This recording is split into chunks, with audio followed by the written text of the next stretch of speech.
Taste the Daily. Anakaputhur மட்டுமல்ல, பம்மல், அனகாபுத்தூர் உள்ளிட்ட சுற்றுவட்டார பகுதிகளில் கழிவு நீர் மற்றும் குடிநீர் குழாய்கள் அமைக்கும் பணி மந்தமாக நடைபெறுவதால் பொதுமக்கள் பல்வேறு சிரமங்களை சந்தித்து வருகின்றனர். நாள்தோறும் மக்கள் படும் துயரத்தை விவரிக்கிறது இந்த செய்தி தொகுப்பு. நம்ம ஊருக்கு என்னதான் ஆச்சு? சூளும் புகை மண்டலமும் புழுதிகளும் என புலம்பிக் கொண்டிருக்கிறார்கள் பம்மல் பகுதி மக்கள். தாம்பரம் அருகே வளர்ச்சி இல்லாத சில வடமாநிலங்களுக்கு சவால் விடும் வகையில் மோசமான வாழ்நிலையில் தவித்துக் கொண்டிருக்கிறார்கள் சென்னை வாசிகள். தாம்பரம் மாநகராட்சிக்குட்பட்ட பம்மல், அனகாபுத்தூர் உள்ளிட்ட சுற்றுவட்டார பகுதிகளில் கழிவுநீர் குழாயும் குடிநீர் குழாயும் அமைப்பதற்காக தனியார் ஒப்பந்த நிறுவனத்திடம் பணிகள் ஒப்படைக்கப்பட்டுள்ளது. முறையான முன் ஏற்பாடுகள் இன்றி வல்லான் வகுத்ததே சட்டம் என்கிற தொனியில் செயல்படும் தனியார் ஒப்பந்த நிறுவனத்தால் பம்மல் மண்டலம் முழுவதும் சேரும் சகதியுமாக காட்சியளிக்கிறது.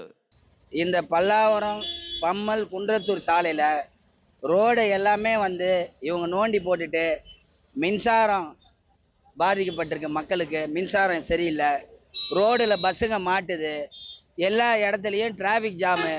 காலையில் ஸ்கூல் பிள்ளைங்க ஸ்கூலுக்கு போக முடியல. பொதுமக்களுக்கு ஒரே பிரச்சனையாக இருக்குது. டிராஃபிக் பிரச்சனையினால் சரியான நேரத்தில் ஆஃபீஸ் போக முடியல. அனகாபுத்தூர்லேருந்து பல்லாவரம் போகிறதுக்கு கிட்டத்தட்ட 3 மணி நேரம் 4 மணி நேரம் ஆகுது. காவல்துறை அவங்க போட்டிருக்காங்க கிளியர் பண்ண சொல்லி, ஆனால் காவல்துறையாலையும் செயல்படுத்த முடியல, கிளியர் பண்ண முடியல டிராஃபிக்கை. அப்படி ஒரு சூழ்நிலை இங்கே இருக்குது. 4 பக்கமும் வண்டி லாக் ஆகுது. நிலாவில் கால் வைத்த நீல் ஆம்ஸ்ட்ராங் போல சாலையில் இருக்கும் பள்ளங்களை குதித்து குதித்து தாவி சென்று கொண்டிருக்கிறார்கள் பொதுமக்கள். நடந்து செல்வோரின் நிலை இப்படி என்றால், இருசக்கர வாகனங்களில் செல்வோர் அடிக்கடி விபத்தில் சிக்கும் அவலம் தொடர்ந்து அரங்கேறிக் கொண்டிருக்கிறது. பாதாள சாக்கடை பணிக்காகவும் குடிநீர் குழாய் பதிக்கும் பணிக்காகவும் பள்ளங்கள் தோண்டப்பட்டதால் கடும் போக்குவரத்து நெரிசல் ஏற்படுவதோடு தோண்டப்பட்ட பள்ளங்கள் சரியாக மூடப்படாததால் சில சமயங்களில் வாகனங்களும் சிக்கி தவிக்கின்றன. இப்பகுதியில் போக்குவரத்து நெரிசலை சரி செய்யும் காவலர்களும் கூட முகக்கவசத்தை அணிந்துதான் பணியில் ஈடுபட வேண்டிய அவல நிலைக்கு தள்ளப்பட்டுள்ளனர். டிராஃபிக் நிறைய இருக்கு இந்த பக்கம், அதனால போறவங்களுக்கும் கஷ்டமா இருக்கு. டஸ்ட் நிறைய வரதுனால டஸ்ட் அலர்ஜி இருக்கவங்களுக்கு எஃபெக்ட் ஆகுது. நிறைய குழந்தைங்க எல்லாம் கொண்டு போறாங்க, அவங்களுக்கு எஃபெக்ட் ஆகுது. ஆஸ்மா அந்த மாதிரி இருக்கவங்களுக்கும் இது எஃபெக்ட் ஆகும். நிறைய விதத்துல இது ரொம்ப கஷ்டமா இருக்கு. நிறைய மூச்சு திணறல் வருது, நிறைய ப்ராப்ளம் வருது சார். எல்லாருமே குழந்தைங்கள்லாம் நிறைய பாதிக்கப்படுறாங்க.